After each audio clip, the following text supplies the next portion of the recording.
In this Hub Notes video, why are car YouTubers going raffle crazy? What's it all about? Well, I'm going to debunk it. It's quite simple. The reason we do it is because with a raffle we can make more money, and we can make more money with a raffle than we can with a private sale. Yippee! We're quids in. Well, no, because what it really lets us do is take a car like this and justify expenditure that would not be possible if we were doing a straight sale. We don't just, well, most of us certainly do not just buy cars and then raffle them off. There's no story there. We like to find cars that have a bit of an interesting story about them, make them better, and then raffle them off. And certainly we'll be generating a bit of a profit. Most of us have also got a charitable link. This Astra, 15% of our takings after the raffle fees will be going to charity. Charity is a hugely important part of it. But ultimately, we need to justify what we do with these cars. And another reason for doing raffles is it tends to be, when the person winning it actually wants the car, it tends to be the quickest and simplest way to get a car gone. We need churn, we need turnover. And having cars for sale and waiting, see, does anyone want to buy it? Especially where I am, I'm out in remote West Wales. So even just getting people to come and do a viewing is quite difficult. Whereas with the raffle premise, especially as this time we're including delivery. If you want this car delivered to your door, we're going to do that. That is another one of the reasons. People love collection capers, new cars, new projects. That's where the excitement is. And we can't take on a too big a project because that is too slow and people won't watch that. We're always trying to satisfy our audience, and new cars are the way to do it. But we can't keep them all because none of us are millionaires. We just don't have the space, although Ben Tasty Classics has got his lovely new unit, but let me tell you, it wouldn't take him very long to fill that, the rate we have to acquire cars. So they have to be turned around quickly and they have to be gone, and we have to be guaranteed that. There's two ways of guaranteeing it. You either do a raffle or you chuck it in for auction. But if you chuck a car in for auction, you've got no control at all of what it goes for. I mean, it's technically the same with a raffle. Every one of these raffles is a gamble. We buy the car, we spend time and money making it better, and then we hope we will sell enough tickets to cover what we've done and a bit more, because we need to live, we need to buy food and pay rent and all this sort of stuff. The stuff everyone has to do. These are businesses. We are very, very fortunate to have a hobby business. You know, it's something we love doing, but we still have bills to pay. It still has to work for us to be able to make the videos that you enjoy for free on YouTube. We have to have an income source, and raffles are just another string in the bow. Obviously, we've also got the ad revenue from YouTube. That takes a dip in January, but still, it's a good income, really.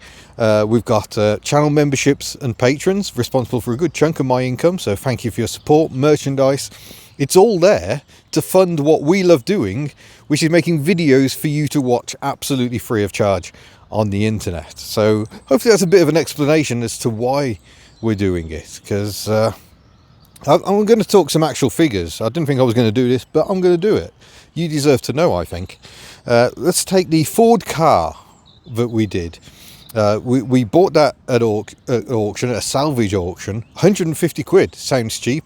By the time I got that delivered to Kitch, I was already over £400 into the car. I then had to get myself to Kitch, pay Kitch.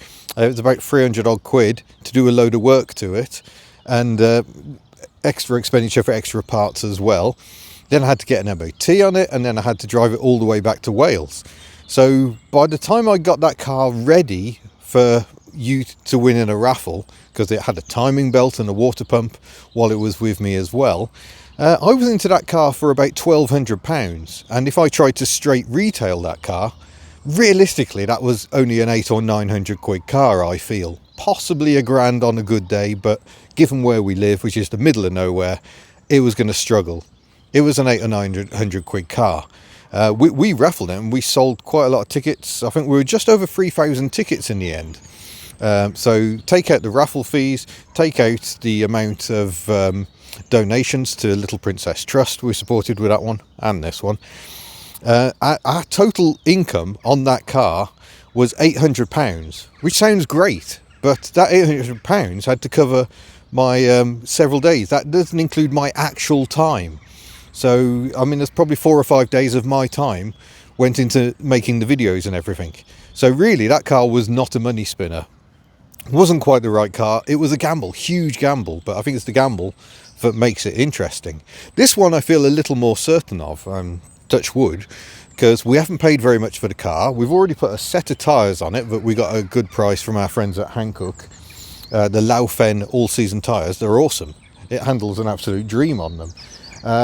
We're doing a timing belt, that's coming up soon, and I'm going to get it properly, professionally valeted to make it as good as possible, because I know there are limits to what I can achieve.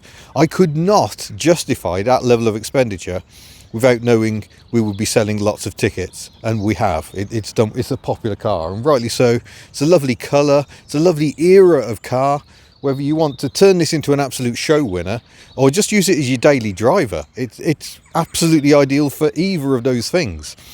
But it is the raffle, the certainty of income that enables me to do that. Again, retail, what do you think that would retail at? I mean, 1,200-1,300 quid maybe on a good day.